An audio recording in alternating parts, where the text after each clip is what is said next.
El espíritu y el miedo, dos puntos seguidos. Misticismo. Desde que inicia la historia humana, aún desde su aparición, existieron ciertos sentimientos los cuales diferían de los otros parientes irracionales, los cuales se fueron entendiendo a través del tiempo, mismos pronunciados hasta la actualidad. De ellos se habla, se sienten y por ello se requiere seguir pensando en ellos para su perpetuidad. Algunos de ellos muestran la inseguridad humana, la incertidumbre por su desconocimiento, aunque es innato a ellos, y es que la naturaleza del hombre está subordinada a la existencia de fenómenos naturales, los cuales le provocaron el miedo. Quizá el miedo si es permitido así, es un sentimiento natural en los humanos, y por ello este lo condena a someterse y encarcelarse a ella. De esta manera los hombres voluntariamente se alojan tras rejas de lo desconocido por el miedo. Pero entonces, ¿será que el miedo provocó en el hombre la subordinación a los fenómenos naturales como la lluvia, el frío, el calor y los fenómenos catastróficos? Ciertamente no tan solo, ya que producto de ello los hombres tuvieron que llamarles dioses para posteriormente subordinarse y someterse a ellos. Cada cultura existente tiene esta herencia hasta la actualidad, pero recordando un tanto la historia, ella inició con ese desconocimiento y miedo, pero llegado un tiempo, los hombres para no temer a dichos fenómenos los convirtieron en deidades, para tener una estrecha relación y una comunicación simbólica para así tener una amistad con ellos. Esta relación ha sido exitosa, ya que la humanidad desde su origen a esta relación tiene seguridad en su existencia, se siente protegida, apropiada con los productos de los telares de la bondad. Sin duda, sean pues los orígenes del misticismo. Decía Nietzsche que la vida es misticismo. Pero entonces, ¿qué es el misticismo? Se entiende pues como lo espiritual, algo que parte del espíritu humano. Es un ascetismo, ya que en conjunto de ideas y hombre es un espiritualismo, lo cual se convierte en religión, considerado también como deísmo, que no es más que la atención a un Dios. Muchos teólogos la han considerado como religiosidad, pero entonces, ¿el miedo provocó el origen de los dioses y por lo tanto las religiones?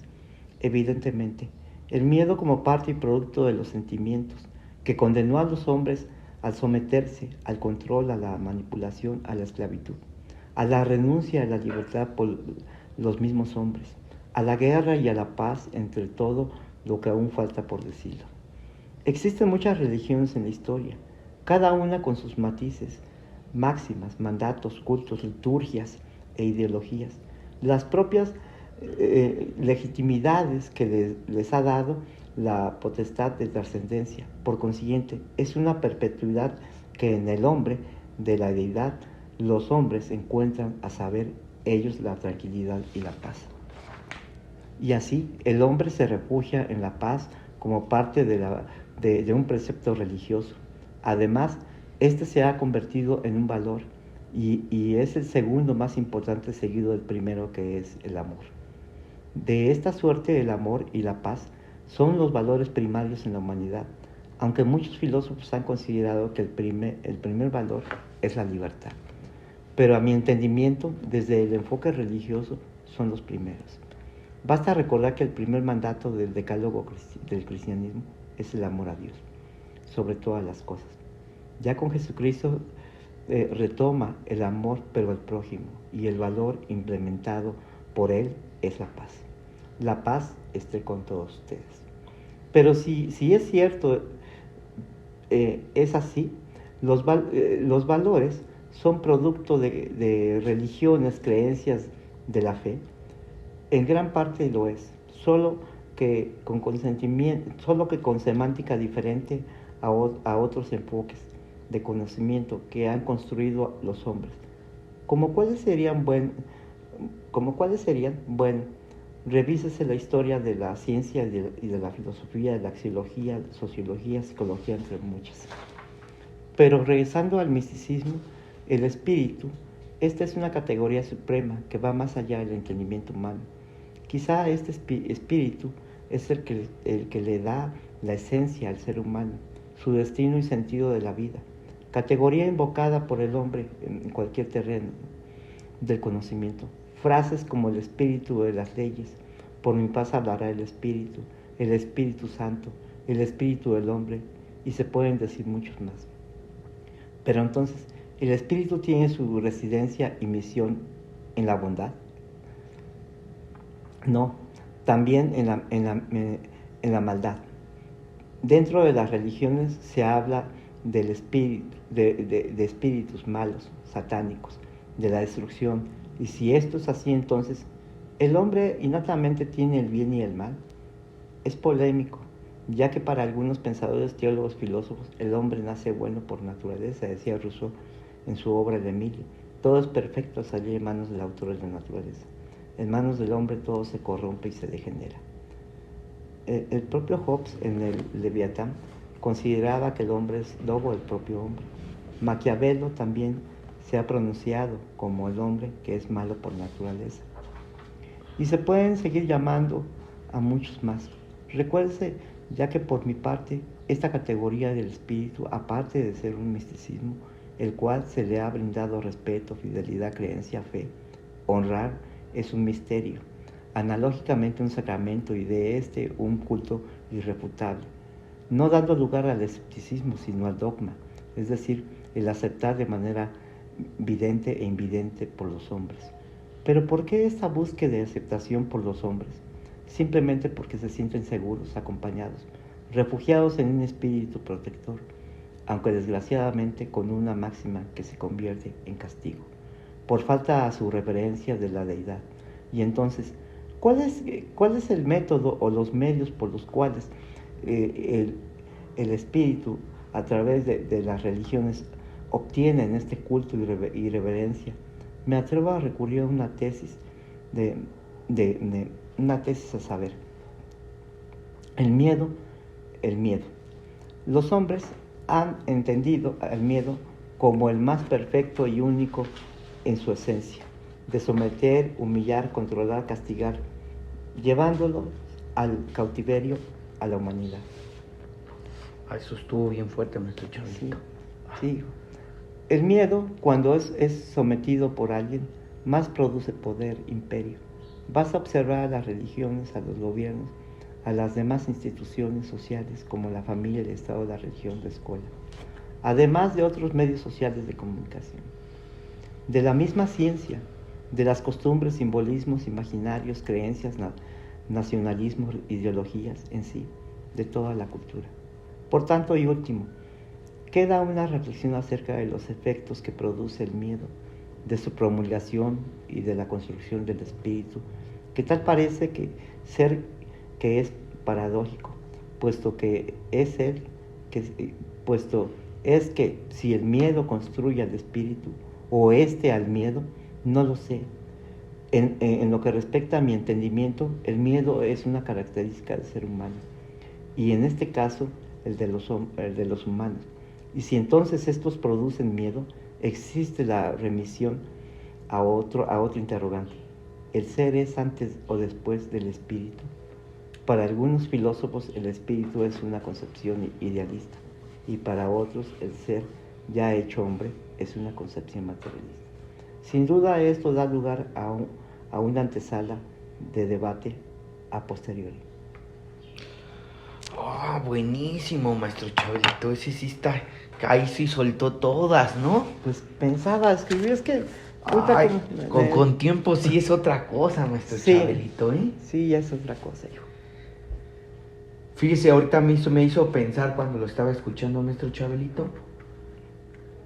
Bueno, voy a hacer una relación, ¿no? Ajá. ¿Cuál es el peor miedo que se le ha presentado? No a un ser humano, bueno, podemos llevarlo así. ¿Cuál es el peor miedo que se le ha presentado a una persona? ¿Y cuál es el peor miedo que se le ha presentado a la humanidad?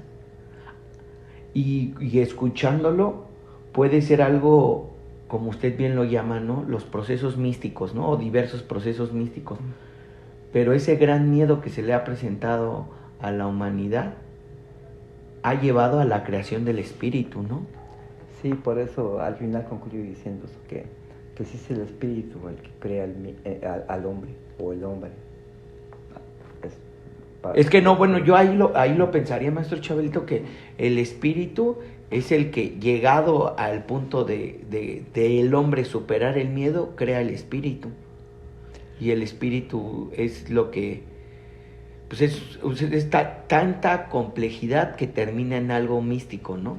Sí, porque terminamos como en la filosofía de no saber por qué estamos aquí ni cuál es el sentido de lo que estamos aquí, pero el vivir, y para poder vivir nos valemos de ese espíritu, ¿no? Pues, que nos ayuda a no tener miedo y enfrentar las cosas, ¿no? Porque, bueno, te digo, aquí fue una reflexión general, pero si lo quiero acercar más, no acercar de cercanía, ponerle cerca. Uh-huh. Ajá. Quiero acorralar al concepto. Lo puedo hacer como Hegel, pero me voy a quedar en el idealismo. Lo dejé abierto. Uh-huh. Fue una antesala nada más, un preámbulo o un prolegómeno nada más. Y entonces, en ese sentido... Sí, invita a la reflexión, ¿no? Nada más, ajá. No quiero tomar partida. Por eso digo... Esta sí estuvo buena. Porque si me encarcelo, entonces lo voy a hacer como Hegel, la fenomenología del espíritu. Ajá. Entonces, ahí ya... Pero ¿a quién le estoy dando el voto, el privilegio? A Dios.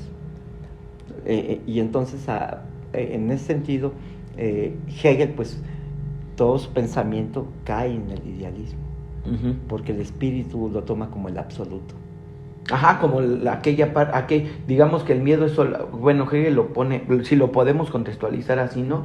Es solo una parte del espíritu es el miedo. Así es. Como el espíritu se compone de diversas cosas, o es tan complejo que ni siquiera podríamos hablar de qué compone el espíritu, porque el espíritu está por encima de cualquier comprensión humana. Uno puede solo mencionar parte o lo que más se le llega a aproximar al espíritu termina siendo el misticismo, ¿no? Sí, justamente por esto digo que ¿en qué momento el espíritu da concepción? ¿En qué momento el espíritu engendra? Vamos, por ejemplo, si en un momento dado podemos aludir al Viejo Testamento, está el espíritu desde entonces. Uh-huh, pero sí. También es protagonista en dar la redención a la humanidad, porque participa del nacimiento o el constructo de un Dios que es Jesucristo. El Espíritu Santo es el que llega. Uh-huh. y fertiliza a María. Sí. Y ahí es otra parte donde qué tanto el Espíritu te provee la vida. O realmente el espíritu es la vida misma y el cuerpo solamente es algo tan... me voy a meter en algo fuerte, ¿no? Sí. Termina siendo algo solamente material, ¿no? Solamente un recipiente. Recipiente, receptorio, o sea... y eso los pitagóricos también lo manejaban cuando decía que el cuerpo es la cárcel del alma, ¿no? O sea, sí. Y son, por eso te digo... Pero el espíritu tendría un carácter de algo, es algo terminado, ¿no? El espíritu es algo tan concreto, tan determinado, que por eso es espíritu, pero nunca podríamos acceder siquiera a poder saber si el espíritu o si somos parte de ese espíritu más grande, ¿no?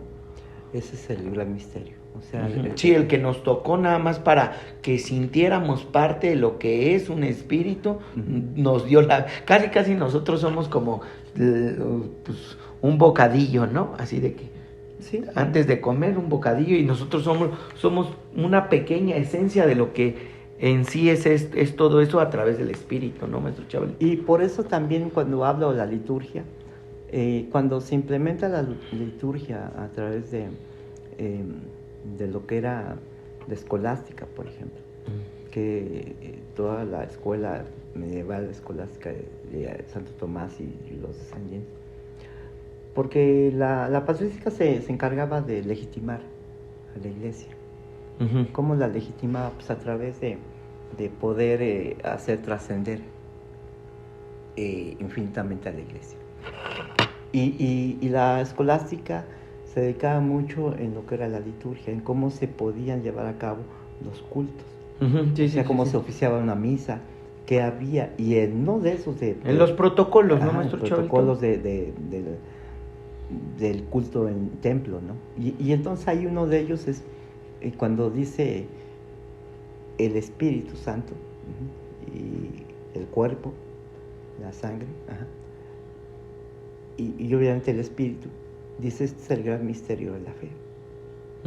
O sea, ahí estriba el que, porque son 3 personas, fue un acontecimiento que inicia San Agustín cuando las religiones eran monoteístas, politeístas. Cuando San Agustín implementa esa trilogía, 3 personas en una, se hace monoteísta la religión. Pero ahí encapsula estos seres. Pues el misterio prácticamente, el misterio de... ¿Y cómo refutas? ¿Cómo refutas a un misterio que es un misterio? No, pues lo que hablábamos, la creencia, ¿no? Porque, por ejemplo, el misterio, ¿cuántas creencias no conlleva, maestro Chabelito? Es una serie, si lo ven, bueno, vamos a verlo sencillo, ¿no? Un misterio son una serie de creencias como coherentes entre sí, porque platican una historia, y la historia de esa creencia se vuelve tan compleja que termina siendo un misterio y que estamos sujetos a él, ¿no? Y que muy pocas personas se meten en un misterio, porque un misterio te puede volver loco, maestro Chabelito. No todos están dispuestos a leer los misterios. No, o enfrentarlos. Y si quieres sobrevivir a ellos, tienes que acatarlos sin ningún cuestionamiento. O sea, sí, es como en la vida cotidiana, es bueno, para que no sufras, pues hasta la idea de que estuve bien, ¿no? O lo que le decía a Germán, ¿no? Sí, digo, pues... ¿Cómo era, maestro Chabelito? Que el engaño sustenta la felicidad. Ajá, que hay que engañarse para ser feliz, pues ¿no? Sí, o sea, es eso. O sea, ¿de qué manera tú puedes, pues, ya antes de la realidad? O sea, tú agarras tus realidades. O terminas diciendo, ¿no? El gran misterio de la vida es que la tenemos y la gozamos y la disfrutamos, pero hasta qué punto realmente sabemos por qué la tenemos o comprendemos siquiera qué es la vida. Sí, y fíjese que ahí viene una gran ambigüedad, ¿no? Como yo, que estoy vivo, no sé qué es la vida, ¿no? Yo decía en una poesía, la vida, si la vemos de manera sencilla, es solo respirar. Y la respiración puede armonizar y hacer que entiendas todo, si la vemos de forma sencilla. Pero si la vemos de forma tan compleja, la vida se nos arrebata, si quiero yo comprenderla. Se nos va la vida en cuanto empiezas a racionalizar e intelectualizar la vida se quita de ti, porque dejas de percibir el cómo estás respirando, qué estás sintiendo, qué hay a tu alrededor, y te clavas, ¿no? Entonces, ese es como lo peligroso, ¿no, maestro Chabelito, de hablar de la vida? Sí, porque pues el ser humano siempre ha buscado. La primera pregunta que hace la filosofía es el origen de las cosas. Pero más que el origen de las cosas, eso es en término objetivo. Pero ya particularizando el tema, es sobre la vida humana. Sí. El hombre se preguntó, ¿de dónde vengo yo? ¿Quién soy? ¿Hacia dónde voy? Esas son las preguntas de la filosofía. Y con base a toda esta cuestión, o estas preguntas más bien, pues se hace el misticismo. Y no nada más eso, se hace la mitología. Sí, propiamente. Porque esas son las preguntas que arrancan y que dan origen a que el mismo hombre se vea obligado a contestar de su propia naturaleza. Entonces algunos que fueron atrapados se quedaron en el misticismo, dijeron fue Dios quien lo hizo. Pero aquellos que no se quedaron atrapados en el misticismo, como el caso de los filósofos, fueron más allá. Y dijeron, si es la naturaleza que pregunta por la misma naturaleza, entonces si la piedra es piedra, hay que ver quién originó la piedra. Ajá, sí, porque ya no nos quedamos solo en mi vida sin ver que somos vida a través de que hay otras cosas, otros seres que también son vida, ¿no? Sí, porque entonces ¿cómo una idea puede crear la materia? Entonces si tú dices, es que la idea creó esa piedra, y ahí es donde los filósofos dicen, no. ¿A quién se le ocurrió esa piedra, pues, no? Si de la nada sale, entonces la piedra no puede salir de nada más que de la propia piedra. Ajá. Y la piedra misma, al yo ser humano y salir de un ser humano, pues sale de una piedra. Y entonces, pues la piedra, como el ser humano, son de dimensiones diferentes, pero los dos, por el solo hecho de estar, tienen vida. Su esencia que tienen, porque pues es inconcebible bueno, no inconcebible, pero sí está tela de juicio de que un ser humano provenga de un perro, de un gato o de una víbora. O sea, el ser humano nace del ser humano. Sí. Y entonces por eso es que ahí los que te digo quedaron en el misticismo dijeron fue Dios quien lo hizo. Pero aquellos que no se quedaron en ello dijeron, ¿saben qué? No. Si la piedra viene de la piedra, si la piedra es piedra, tiene que venir de algo de su esencia. Ajá, sí. Y entonces ahí es donde se dan ciertas cosas, te digo, que pueden dar respuesta a esto.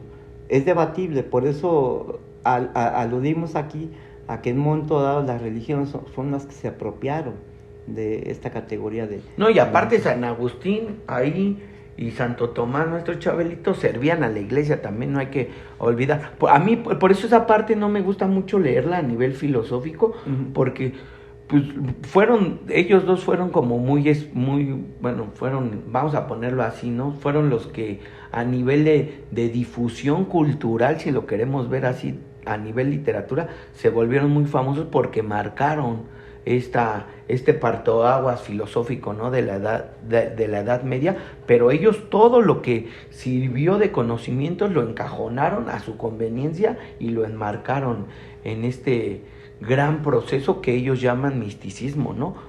Porque terminan fomentando en mayor medida ese misticismo, lo nutren, desde mi punto de vista lo supernutren y como que hasta lo llegan a dirigir, ¿no? Entonces, aquí me quedo con lo que decíamos y que creo que por eso es una parte psicológicamente como muy de conveniencia, ¿no? Es ¿cuál es el mayor miedo a un ser humano y cuál es el mayor miedo a la humanidad? Cuando no entendemos qué es la vida, ¿no? La tratamos de comprender haciendo propiamente vida, ¿no? Es, pues, a perder la vida. Y al decirse, yo lo veo así, lo he pensado, ¿no? Y bueno, ya mañana o en cualquier momento yo me muero. Recuperar tan solo la vida es imposible. De Bruno, volver a dialogar, ya no dialogar con el otro, ¿no? Solo dialogar conmigo mismo. Sí, una dianoia, pues, el diálogo consigo mismo. Pero el perder eso, maestro Chabelito, para mí, antes de perder, no sé, a un ser querido o perder algo más, pues perder el yo dialogar conmigo mismo y saber que estoy vivo y tener la oportunidad de respirar eso y saber que eso se va a acabar un día, me lleva a generar y preguntarme y en eso nunca concluir. Por eso me gustó mucho el título de este ensayo, maestro Chabelito, porque si dices, pues es que el miedo ¿hasta dónde te lleva? Pues a la creación del espíritu. Sí, ahí... Y el espíritu es para que permanezca. Porque fíjese, ahí yo lo enlazo. Yo me puedo morir, pero a mí la idea solo del espíritu me ayuda a trascender a la muerte. Y que no me dé miedo que la muerte... Bueno, yo lo veo en mí. La muerte no me da miedo. ¿Por qué? Porque es un proceso como la vida misma. Y la vida misma es muerte. Entonces es lo mismo. La muerte para mí es lo mismo que respirar. Claro. Así como puedo respirar, así puedo morir. Entonces, como hay esa trascendencia del espíritu, no se queda Bruno digamos, solo en este recipiente que es su cuerpo, ¿no? Trasciende ese espíritu y ahora se va a conocer otra dimensión de la vida, ¿no? Yo por eso digo, pues el espíritu nos reconforta. Sí, hay un acompañamiento que te da el espíritu, porque de cierta manera no te sientes vacío, de cierta manera te da confianza en ti mismo, y perpetua, como se menciona ahí, perpetua muchas cosas. ¿Qué tanto yo podría sentirme bien si no pienso o no creo en alguien? ¿Sí? Sí, sí, sí. O sea, tengo la necesidad de, aunque sea en esa piedra. Ajá, porque el filósofo, el solo hecho de quitarse el yugo, las esposas religiosas y toda esa escuela eclesiástica lo lleva a la piedra, pero pues el solo hecho de pensar en la piedra y tener esa creencia, porque no tienes nada objetivo, ¿no? Para decir, lo más objetivo es de la nada no puede venir nada, ¿no? Así es. Pero ya de ahí de la piedra tiene que venir de una misma esencia y para saber cuál es mi esencia y cuál es la esencia de la piedra y de dónde viene, pues ahí se me va mi vida, ¿no? Cuando Aristóteles en la metafísica empieza a hablar y menciona, dice, bueno, yo les voy a hablar nada más tan solo del acto y la potencia en la metafísica. Dice, el acto es lo que estamos actualmente, la potencia es lo que permite llegar a ser el acto en otro tiempo. Tú eres un niño, tienes potencia para poder llegar a otro acto que es joven, y así ese joven a llegar a adulto y así. Pero entonces dice, ¿y cómo se generó todo esto? ¿Cuándo fue, digamos, el primer acto que se dio para llegar a generar todo? Entonces Aristóteles dice, existe un motor inmóvil. Dice, porque obviamente si hablamos de la causa y el acto, la consecuencia, decimos, bueno, esto fue originado por este acto. Y entonces dice, ¿y este acto de quién fue? Y así. Va como causalidad. Y vamos más atrás. Y entonces, ¿cuál fue el primer acto? Dice, el primer acto es un motor inmóvil. Dice, ¿y cómo es eso? Dice, porque si es el acto hay movimiento. Y si hay Pero es el primer acto, ¿no? Ajá. El del movimiento. El primer acto no debe tener movimiento. Ajá. Porque si tiene ajá. movimiento, tiene que tener... Es el segundo acto, ¿no? Sí, porque si hay movimiento... Sí, ya entendí. Ya es una acción en la potencia. Toda su perpetuidad anterior es movimiento. Ajá, y entonces, bueno, es que ya no podría utilizar... Bueno, hay que ponerle génesis, ¿no? Por sería eso, inmóvil, sí, como bien lo dice él. Y si es inmóvil, entonces es algo que no es movimiento y por tanto explica, dice, ¿y qué es entonces? Dice, es Dios. ¿Y qué es Dios? Dios es un motor inmóvil que mueve a todos por un acto divino llamado amor. Esta es la explicación que da Aristóteles acerca del primer acto, la primera potencia. Y sí es cierto, porque... Muy poético también, ¿no? Hay Aristóteles. no, pues era, ya sabes, sí. genio el hombre también. De hecho, de los grandes fantásticos de la filosofía, Aristóteles es el primero. Sí, pues sí. Es el primer grande, ¿no? Y lo bonito de aquí de la metafísica que dice Aristóteles es aludir a lo que es la materia, la física. Él como creador, dueño y amo de aparte de la física, y una física más moderna, del razonamiento, de la lógica, el organón.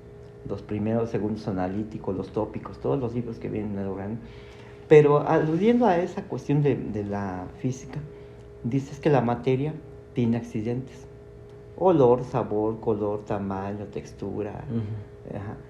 Dice, y eso son los accidentes de la materia. Y entonces se cuestiona, dice, bueno, ¿qué es la materia? Dice, bueno, vamos a poner el ejemplo. ¿Qué es el tiempo? Y entonces el tiempo... el tiempo, ¿de dónde se origina el tiempo? Pues el tiempo se origina del movimiento. Sí. Y del cambio. ¿Y quién produce el movimiento y el cambio? Pues la materia. Si nos vamos así, si le vamos a ir bajando. Ajá, y entonces ahí está la explicación de la física, que la naturaleza, la fisis que comentan ellos, es materia. Entonces la explicación que se debe dar en ciencia es el origen de las cosas es sobre la propia esencia de sus cosas. Si es materia, es materia. Y la materia produce todo. Produce todo lo que dijo Aristóteles, los accidentes. Y por tanto el tiempo y el cambio. Lo que los filósofos, que en este caso Heráclito, de Efeso, hablaba acerca de que todo está en continuo movimiento, continuo cambio. Nadie pasa 2 veces por el mismo río, nadie se baña 2 veces en el mismo río. Nada es igual, ¿no? Nada es igual, todo está en continuo cambio. Lo que yo digo, ¿no? Todo es una bella obra de arte y trasciende, ¿no? Nada es permanente, así es. El arte es trascendente porque no lo toca ninguna ideología. El arte siempre será en todo tiempo y en todo lugar. Cuestionable sí, pero no refutable. Y bueno, entonces llega un momento dado en que se explica acerca de, en la metafísica Aristóteles, cómo se produce la primera causa, o el primer acto, o la primera potencia. Y esto es lo que en ocasiones el ser humano dice, bueno, entonces, a fin de cuentas, da una postura materialista Aristóteles, porque, pero a fin de cuentas también agrega al materialismo algo, que es espíritu. Ajá, sí, porque el espíritu, bueno, la materia lleva ese espíritu, ¿no? Así es, que a final de cuentas deviene de ese motor inmóvil, que si lo queremos representar así sería el espíritu, ¿no? El espíritu, porque además dice, es un soplo divino. Y aparte, si lo entendemos desde esta postura que estamos hablando, no tendríamos que tenerle miedo, porque ya sabemos que ese origen de no movimiento que generó la potencia y por ende todo que estemos constantemente en cambios, pues entonces ningún cambio se tendría que ver para mal, sino simplemente es parte la vida, la muerte, los cambios que hemos venido teniendo en las diversas etapas del hombre. Todo nos va a llevar a, sin duda alguna, a seguir viviendo, ¿no? Porque a fin de cuentas es eso, porque si ahorita que dijiste acerca de eso, el cambio, por eso Hegel escribe la fenomenología, porque el máximo fenómeno en el mundo es el hombre, es el ejemplar por excelencia. El hombre está constantemente cambio, constantemente. Y tú dices, pero pues yo soy el físico de ayer, ¿no? La psique es la que te hace cambiar. Y en cada momento, en cada acontecimiento, en cada circunstancia, en cada escenario, tu mente está pensando diferente y eso es cambio. Así es. Se está cambiando. Entonces, de la parte, porque ese es el fenómeno más grande que tiene el ser humano, la psique, o sea, el alma, o en un momento dado arribando al espíritu, ¿no? O generado por el espíritu. El alma, digamos que es la parte que a mí me gusta mucho, una parte, ¿no? Que dicen, es que cuando tocas el alma de una persona haces que cambie, ¿no? Esta parte como muy romántica, ¿no? Sí. Pero si nos vamos a ver qué alimenta el alma, pues es el espíritu, ¿no? Es lo que te digo. Y entonces, si lo vemos así como muy sencillo, dices, el alma del ser humano en estos tiempos está corrompida, ¿no? Porque hay que hacerle caso al espíritu para que nos diga cuál es la mejor decisión que tengo que tomar, no para el bienestar mío, ni el de mi familia, ni el de mi país, sino para el bienestar en general del movimiento que se está jalando, ¿no? Por eso dicen, hay que entender hacia dónde vamos, ¿no? Hay que entender hacia dónde va esto que es tan hermoso y tan grande que se le llama vida, pero no pensada solo desde el ámbito del ser humano, ¿no? Sino desde las diversas especies y en lo que estamos, ¿no, maestro Chablico? Sí, efectivamente. Justamente el espíritu nada más estaba encajonado, o así se había concebido en mucho tiempo en la historia, de que era algo exclusivo del ser humano. Y sí es, pero ya justamente el ser humano traspoló, por eso se anuncia ahí que la misma humanidad va a perpetuar el espíritu, por mi raza hablar del espíritu, o las leyes o las religiones van a perpetuar el espíritu. ¿Por qué la gente sobrevive refugiándose en una religión? Porque están invocando al espíritu. Uh-huh. Entre todos comparten un espíritu, construyen un espíritu. Y de esa manera subsisten y de esa manera son felices. Se sienten seguros. Uh-huh. Hay confianza. Hay confianza, uh-huh. hay todos esos valores hay amor, hay todo eso que el ser humano pierde cuando está en la sociedad o está con los demás. Decías tú muy bien, el paganismo es muy atractivo y muy fácil de convencer a los hombres, de convencer a los hombres y de arrastrarlos donde sea. Es la manera más fácil de vivir, es más fácil hacer el mal que el bien. Sí, porque es muy sencillo, ¿no, maestro? Pero por eso es cuando tú dices, me decía una señora, ¿no? En terapia, maestro Chabelo, me decía, es que ¿por qué esto no puede cambiar? Y le digo, pero no puede cambiar, ¿qué es esto, no? Y yo le decía, pues, ¿qué es esto? Y le digo, hay que nombrarlo, ¿no? Sí.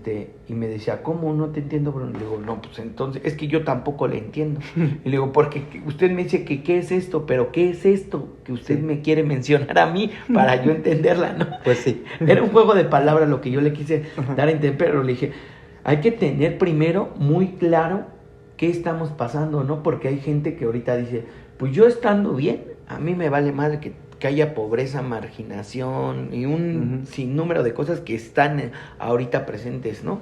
Le digo, es que la falta de presencia del ser humano nos lleva a no saber que alrededor solo de mi vida, pues hay muchas vidas y todos tendríamos que tener esta capacidad humana de saber que respiramos gracias a otros medios naturales como lo somos nosotros y que estamos en esa coexistencia. Entonces cuando el ser humano se aleja de esto, pues es bien fácil, maestro Chabelito, hacer el mal y decir, me vale madre el árbol, me vale madre otro ser humano, sí. Me vale madre todo, y entonces nada más pienso en mí, en lo que bien el maestro Juanito decía, en todos los sismos, y entonces pues me vale madre lo que esté pasando y yo nada más voy a buscar esta vida pagana, ¿no? de salirme con la mía y estar bien yo.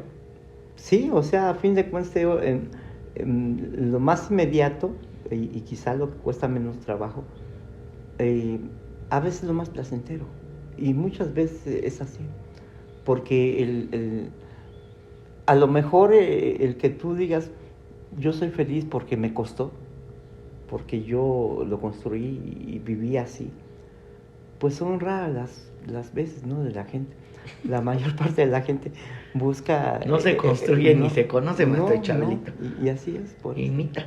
Uh-huh. Sí, decía Aristóteles en la Poética, es una mímesis el hombre, la mimesis. Y por eso y el mismo arte es igual. Las masas no tienen conciencia, maestro Chabelito, no. Por lo mismo. Pues es que es el problema de cómo concibe uno ese hacer. Digamos que porque todos hacemos algo, y si recurrimos a la filosofía antigua de los chinos, decía Lao Tse, la forma de hacer es el ser. Si yo hago esto, pero ¿de qué manera se puede medir o catalogar al hacer por el ser? Y entonces si el hacer construye al ser y no el ser construye el hacer, porque es el debate. Sí. Sí, porque ¿quién hace el hacer? Pues el ser. Pero después me la regresan, ¿no? Yo lo que hice, ahora te etiqueto. Parecía ser que el acto es más trascendente que el pensamiento. Sí, porque pero fíjese, maestro Chabelito, ahí caemos en la parte difícil de la vida, ¿no? Yo, por el solo hecho de crear el trabajo, obligo a las personas a hacer porque les pago yo para ese trabajo. Y entonces condeno a esas personas a que encuentren su ser porque están haciendo un hacer que va más con mis intereses que con sus vidas. Entonces ahí se pierde, se pierde el individuo. Justamente en eso es el debate también.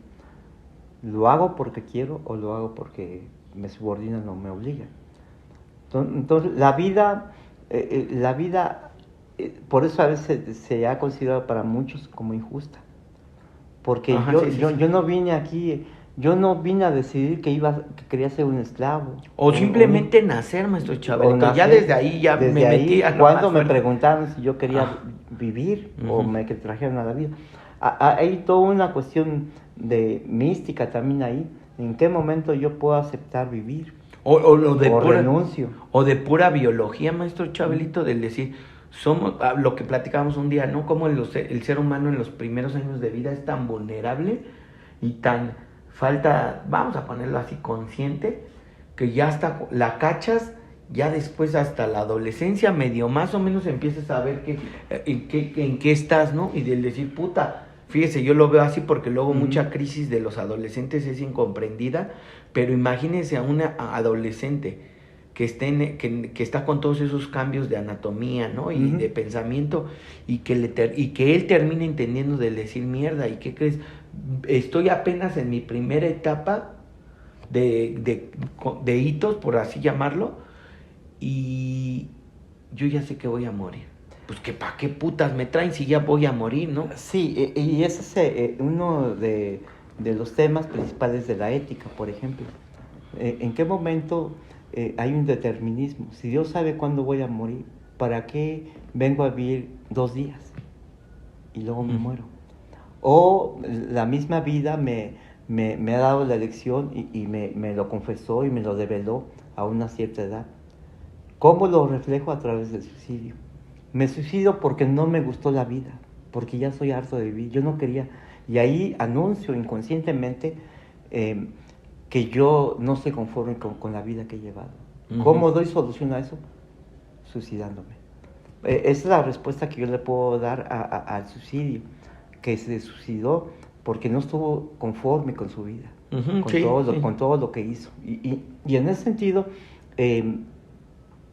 por eso aquí en sobre la edad de la razón. A ver, vamos a ver sobre eso. Es un ensayo de... Pues son de muchos ese maestro cuates. Chávez. Vamos a leer. Ese. Y esto los dejamos para esta semana para que venga. Posterior, sí. Se los doy ya que los hayamos, sí. los 5 hablados, ¿no? Órale, pues. Sí, porque esto es mejor. Sí.